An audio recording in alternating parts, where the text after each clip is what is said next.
Hi everyone and welcome to Studio Sessions at Lorain County Community College. My name is Ron Yantz and I'm your host. Our guest today for Studio Sessions is Distinguished Professor Jeffrey Mumford. And Jeffrey is seated at the piano here inside our studio for a very specific reason that we'll get to very quickly. Jeffrey, why don't we start off with what you teach here at Lorain County Community College? Distinguished Professor of Music. Thank you. I just want to say thank you for having me here. I teach composition. I teach music appreciation. I also curate a music concert series called the Signature Series, which presents about 4 to 5 concerts per season. Now you're a composer as well. Yes. And how does that play into your teaching, do you think? Well, I think it informs everything I do, but specifically with the music appreciation class, I teach a lot of things from I think a compositional point of view, in that I ask the students to listen very creatively to what they hear and listen for the structure, how instruments are used. I give a lot of background on the composers we're talking about, specifically composers who are not covered in the textbook. And that's a particular interest of mine. I do a lot of research on works of African American composers and women composers. And unfortunately, the textbook does not do them very well. So I supplement the text with my own research. So it's very important to me to do that. So Jeffrey, let's kind of maybe go back to find out why you're at the point that you are today. And let's go back to childhood for you, growing up in Washington, D.C. Mm-hmm. And at what point did Jeffrey Mumford say, music's going to be my life, or I'm attracted to music? 5-year-old boys across the country pick up baseball when they're 5. Where did music fit into your life? I grew up in a house that was filled with music. My father has a very, very large Count Basie collection, particularly.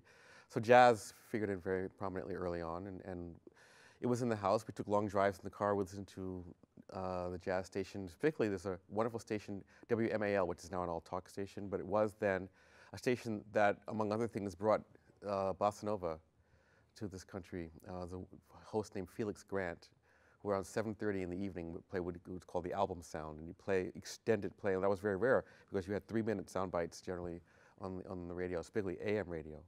But he would play extended pieces of South American music, samba, bossa nova, and really wonderful things. And we would trim our tree to a variety of things, from Ramsey Lewis to Billy Taylor, Handel's Messiah. So a lot of things were very formative in my consciousness. Your mom was a school teacher? My mother taught 2nd grade in Washington, D.C. school system. How influential was, being the child of a school teacher, do you think, to you? Hard to say, except that she was on me like a hawk when I did my homework. So I guess that was her. So when did you know you wanted to study music and make it your career? Well, music took over my sophomore year in college, pretty much. I fully intended to be an artist, a painter. I went into undergraduate school as an art major, and then, I always loved music, and as I said, I played clarinet 4th grade, and I took guitar lessons, and then when I got to college, I had a terrific composition professor named Peter Odegaard, who's unfortunately passed away, but he was a violist, and he taught me how to play the viola to a functional extent. He said it's very important for a composer to have some knowledge of a string instrument, and I owe him a great deal for that. I've written a lot for strings. I love to write for strings, and I think it's very important that I had that experience in learning to play the viola somewhat. Your work, if you had to give it a lifespan now, when would it have started, do you think? Your composition work, Jeffrey Mumford, the composer. My first professional piece was played in Washington, D.C. in 1978. It was the first piece I got paid for. And it was done by the Contemporary Music Forum, which is now the Verge Ensemble, which I'm a board member of. And it's one of the oldest new music groups in Washington, D.C. It's an interesting concept, right? The oldest new music group, but it was formed in Catholic University in D.C. and was one of the first groups in D.C. to play music by living composers. Now, if I asked you to play a little bit of that first professional piece, do you still remember it? I don't have that. See, I didn't play it. It was for violin and piano. So I wrote it for 2 musicians of the member of the ensemble, Helmut Braunlich and Barbara Dahlman. Barbara Dahlman is a dear family friend who's married to a Swedish composer. They're both Swedish, named Ulf Gran. And Ulf welcomed me into the ensemble as a young person just out of college. And but that piece, no, that was 1978. I don't have that in my fingers. That was a long time ago. It's like asking Springsteen to sing something from '78. I have to confess. Jeffrey, you say your work is inspired by cloud imagery and the qualities of light and time of day. What do you mean by that? I think my work is very visual. I'm very inspired by cloud imagery in that the structures. I used to spend a lot of time looking out the window of my room in Washington, D.C. as a high school student, seeing the thunderstorms as they evolved. And the clouds would split off and recombine, and I was very fascinated by the kind of space that was defined by those kind of developments and movements. And I always liked the idea of counterpoint. As I tried to Bach, I liked the idea of moving lines, and clouds, I think, are very active analogies for moving lines, especially with different rates of speed. And in my work, I like to set up different kinds of relationships between instruments or groups of instruments in the case of an orchestra piece, where sometimes one group is playing at a certain speed, another group is playing at another speed, and there's this kind of unfolding of layers that occurs. The space between background and foreground. Right, exactly. Can you give us an example? Can you play a little bit of something that would have been inspired by? Well, I can play, all right, if one hand is playing at one speed and another hand is playing another speed, and maybe you can say, oh.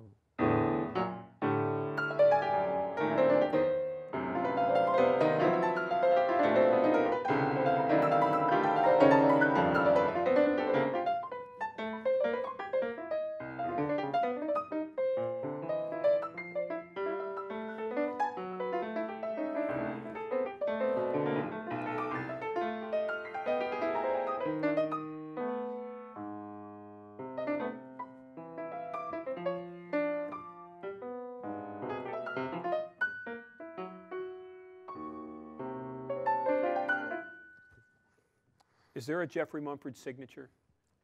Is it that, the space between foreground and background? That's a good question. Signature. I'm sure there's lots of relationships between pieces of mine. I like to think that each piece is a new dramatic experience, but I'm sure if you listen to a large amount of my work, you'll hear references to other pieces and certain kinds of harmonic turns of phrase that are common to a lot of them. I guess I like to use, I like rich sonorities.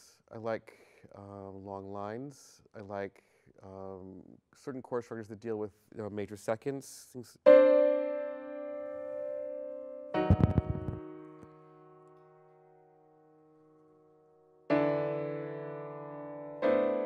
Chords like that. I was listening to Through a Stillness Brightening on YouTube, and you weren't playing it. No, no. But that there was a fantastic violinist who's coming to my series next season, actually, Miranda Cookson. I wrote it for her. There was a violinist, a pianist, and a cello. No, Through a Stillness Brightening is for violin and 7 instruments, bassoon, E-flat clarinet, trumpet, trombone, percussion, and double bass. So is there a particular instrument that you like to write for, Jeffrey? I love the cello. I also love the violin. Particularly with someone like Miranda, who's such an incredible player, it was very inspiring to work with her. And sometimes, pieces evolve more seamlessly and kind of write themselves. And that can often be the case when you're writing for a particularly inspiring performer like Miranda or Lena Bon, another violinist for whom I wrote a solo violin piece. And that piece is called An Expanding Distance of Multiple Voices. And literally that piece just wrote itself. I was following the pencil along. You get into a zone. And some pieces take more time and require perhaps tearing up a few versions before you get to the right one. Well, let's get into that a little bit, how composition happens. For different artists, it probably happens in different ways. I don't think there's a roadmap to composition or to writing songs as opposed to writing music. But for you, how does composition happen? Is it easy? Is it hard? Is it a combination of both? Does it depend on all of them? Like I said, sometimes the piece just writes itself, and I will literally follow the pencil along, and ideas will inspire other ideas, and you start out with a kernel of something, and then we'll just expand and expand and expand, and you are taking the trip with the piece. And other times, you have to nudge the piece a little bit more ahead, and then finally, hopefully, it'll get to a place where it becomes its own entity. But there's many different approaches as there are stars in the sky. Is it ever frustrating? Oh, it can be frustrating, like any art form, like anything else. Showing up, there's some quote that's saying, art is 90% showing up and 10% inspiration, 90% perspiration. You have to work. It's work, and and you treat it very seriously. It's an all-consuming occupation, and there are days where you get one measure written, and there are days where you get 17 minutes written. When you say that, do you mean a complete day, or what do you mean by that? Well, I wish I had complete days, Yeah.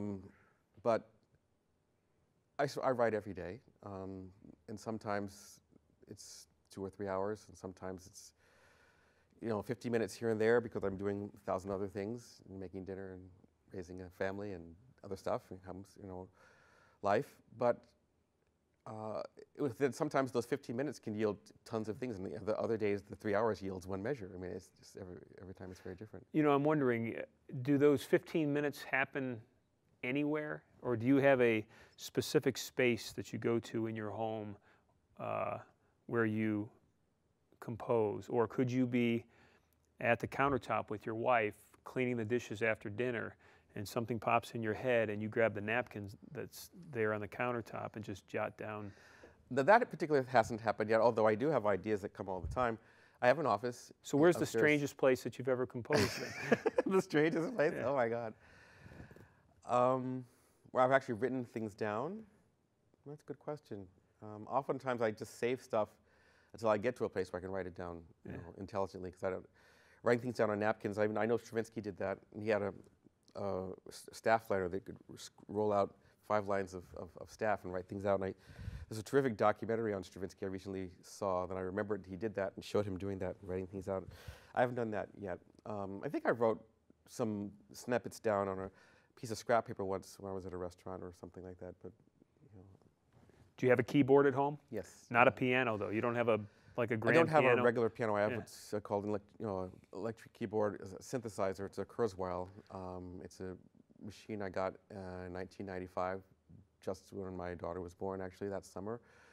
I was a recipient of a Guggenheim Foundation grant, which was terrific. It gave my wife and I a chance to welcome our new daughter into our house, and the freedom to do that, and also gave me the freedom to finish this piece that I was reading for the National Symphony. But this keyboard is able to sample lots of different kinds of sounds, orchestral sounds and string sounds and percussion, which is very helpful. And that kind of leads into what I was going to ask you next. My question was going to be, do you just compose with a keyboard in front of you, or do you play other musical instruments that you reach your composition from? Well, I primarily use the keyboard as a way of sounding out and working out chord spacings and voicings. And I have a computer program called Sibelius, which is a notation program, which is very, very helpful. And that has a playback function, which gives me a sense of how long certain things will go. And I can input things on the computer, and it'll play it back, and I get a sense of that, which is good. How did it used to be done? It used to be, before computers, right, exactly. And I talk to my students about the same thing. Before computers, I would write things down manually on a piece of paper, and I would literally march around the room, pacing it, imagining myself as an ideal audience. How long do I want this to go on? How long do I want this to go on? And I would feel it in my body and work it, and then just physically move around the room to. How much of it is it feel, Jeffrey? How much? A lot of it. I mean, you have to be. You know, Right? And after a while, it becomes second nature, of course. And as I said, I try to imagine myself the ideal audience, but you can't be an audience that has never heard the piece before, because you're hearing it as you're writing it. Right. So that's kind of a very difficult juxtaposition. We're going to take a break.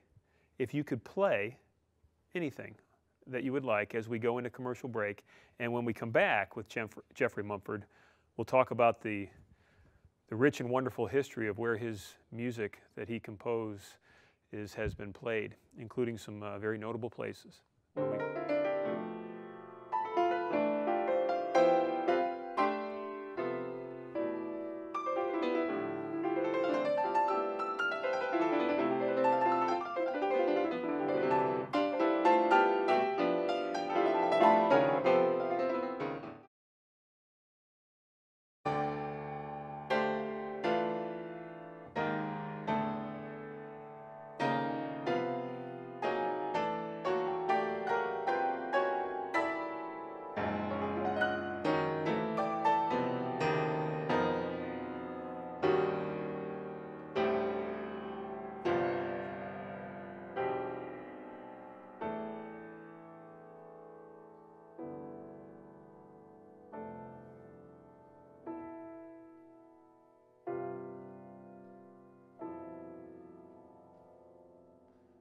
Jeffrey Mumford, Distinguished Professor here at Lorain County Community College.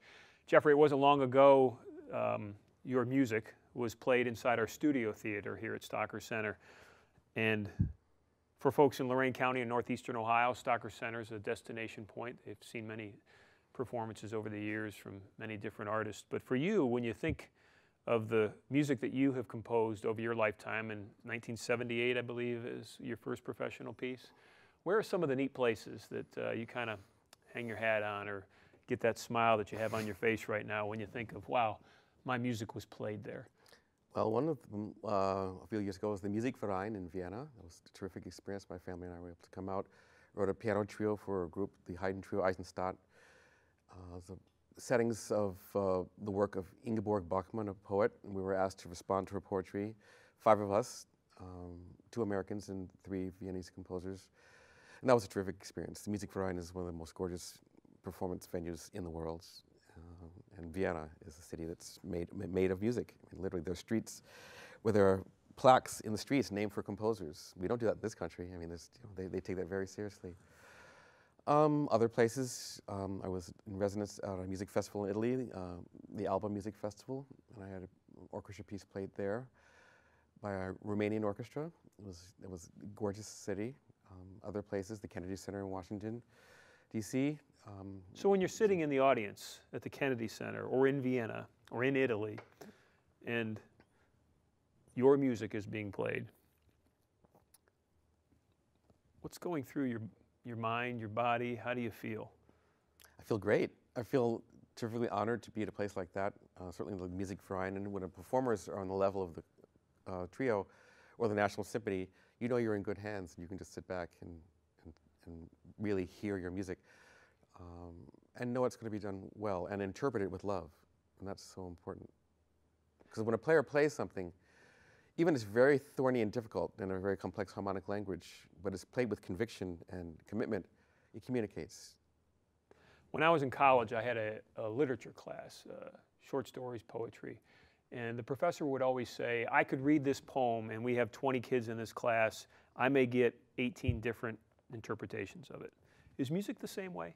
Absolutely. I mean, the human aspect of performance, in live performance, is beyond description in terms of how it can communicate to an audience. I mean, every piece of music, even though it can be strictly notated, there's often much room for interpretation. I mean, you can hear several recordings of Beethoven's Fifth Symphony. A friend of mine, Eric Kish, who has a radio program in Cleveland called Musical Passions, is a regular guest in my music appreciation class. And one time he played several recordings, vintage recordings of the first movement of Beethoven's Fifth Symphony, and they were as widely varied as you could imagine. Some conductors took it very slowly. Some took it at a very fast clip. You heard inner voices in some that you didn't hear in others. Let's go to that music appreciation class. Yeah. Do the students know who you are? I don't know. Do they know that I don't know. your music has been played in Vienna? I don't trumpet that in my Right. class. I mean, sometimes when I've been away and Dr. Beckstrom has graciously substituted for me, he might tell some of the students that, but I don't think it's my place to go around wearing my resume on my shirt. But, Well, let's talk about it for just a second, because you're teaching here at Lorain County Community College. Mm-hmm. You've taught at the Oberlin Conservatory of Music. Do you still teach there, I believe? No, I'm Not done anymore. there. Yeah. You've taught in several wonderful places. Why here? Well, the quick answer is, one night I had a dream, literally, and my wife will tell you. I teach a course on African-American composers, and I was trying to shop that course around, and I thought it might be interesting to see if LTRIC would be interested in picking it up. And I had a meeting with Dr. Beckstrom and Nancy Davis, I think, and I proposed it, and he was very interested in my work. It turned out he liked what I did, and he liked my music. He did his dissertation on the work of a composer with whom I studied, Elliott Carter, so we got along very well right from the beginning. I think it was good, and he wanted to find a place for me here, which is terrific. You say, as an African-American composer, I take my position and responsibility seriously. When I teach, I encourage all of my students to speak with their own voice and not to succumb to the limitations others may try to give them.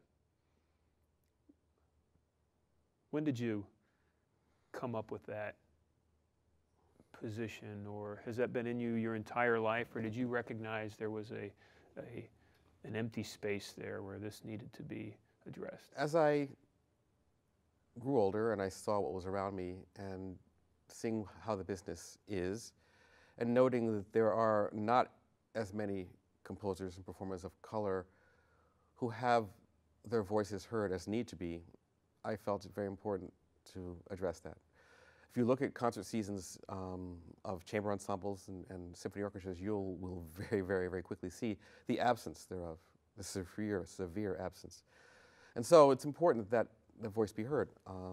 Thankfully, there are some people, musicologists like Dominique Renee DeLerma, Eileen Southern, other people who care about diversity in programming and the diverse voice that needs to be heard everywhere, who've done groundbreaking research and bring the cause of this music. Rachel Barton Pine, actually a Caucasian violinist, has made it among her main objectives to bring works of African and American composers and composers of African descent before the public, and she has recorded numbers of pieces, which is a terrific thing for her to do, and has a foundation where she gives instruments to underprivileged children. So I think it's a very important thing that people realize who they are, and I think the music world is all the richer for the many voices that can contribute to the whole. Your classroom is certainly not limited to the actual walls of a traditional room, especially when you teach something like music composition. So for you, what is the joy of teaching? Is the joy of teaching seeing the look on someone's face in the classroom when you know that they're getting it? Or is the joy of teaching hearing about a former student of yours who has composed something themselves? Where is the joy of teaching for Jeffrey Mumford? Well, all of them, those two certainly. I had a student a few years back who every time I walked into the room, she looked at me up and said, "Hello, I'm ready to learn." And I was very touched by that. And I think what I taught affected her. I don't think she had heard a lot of the repertoire that I play in the class. And I think one time I played a violin piece by Paganini, and she said, "I didn't think a violin could do that." And I was very happy to turn people on to things they hadn't heard before. And I love it when former students of mine achieve their dreams and have realized their muse. And so absolutely, I love turning people on to things they haven't heard and also inspiring them to go beyond what they do. Are you aware of your influence? I don't know that anybody's ever fully aware of their influence. Mm-hmm. When I am made aware that I have done something right and the people get it and have taken it to the next level, I'm very happy about that. You take it very seriously. Yeah. Are you working on something right now that maybe you could, we've got about 3.5 minutes left in our show, and just for maybe 30 seconds or so, play I'll play you the opening material of this piano quartet, which is based on this melody.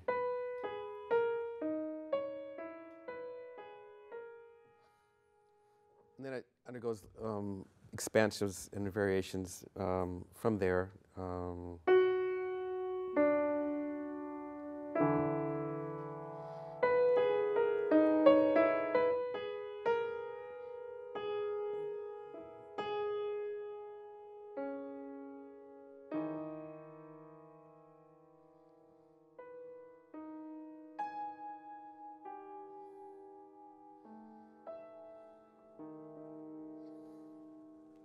You say, "I'm very excited about the current direction my work is taking. I've been focusing on images from my childhood." What image was that? It's hard to specifically link that particular passage to a particular image from my childhood. And this piece was inspired, as I think a lot of pieces are, the idea of stillness. And the idea that light can both be dynamic and incredibly still at the same time. And the piece is called Still Air. This piece is just, and so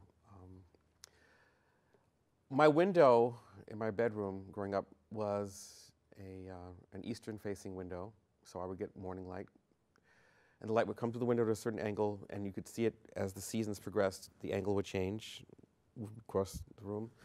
And I was always fascinated by how the light just flashed across different walls and the angle of those light streams through the Venetian blinds. And I would just imagine worlds of that. You know, looking out the window, standing on my bed. I remember being, you know, a young child standing on the bed and looking across the tree line and seeing lights from a distance and thinking that was a distant city or some distant civilization. I was, you know, very imaginative and had, you know, flights of fancy there. And so, like any child would do, you would think about creating worlds from the material that's presented you and taking it to another level, and what could be, you know, more fascinating than light. Jeff, we've got about 60 seconds left, and I'm going to have you play as we go out for probably the last 15 seconds. But before we get to that point, isn't it exciting where you can find inspiration? Your story about your childhood bedroom with the eastern-facing window and the way that you recognized the changes in the light that came in, that has turned into the inspiration for your career, hasn't it? To a great set, yes, absolutely. It's an exciting thing. No, thank you. It's anywhere we want it to be. We just have to recognize it. Absolutely, yeah. Why don't you play something for us? First of all, thank you for joining us. Well, in thank you for Studio having me. Sessions. I really appreciate it. Jeffrey Mumford, Distinguished Professor at Lorain County Community College, Music Appreciation. Help me along with the rest of the classes. Curator of the Signature Series, composition, private lessons, and also a composition class called The Craft of Composition. And also, in the fall, I'm going to start teaching the section I taught on Black composers called More Than a Blip on the Radar Screen, the experiences of African Americans in classical music. Thanks for joining us on Studio Sessions, Jeffrey Mumford.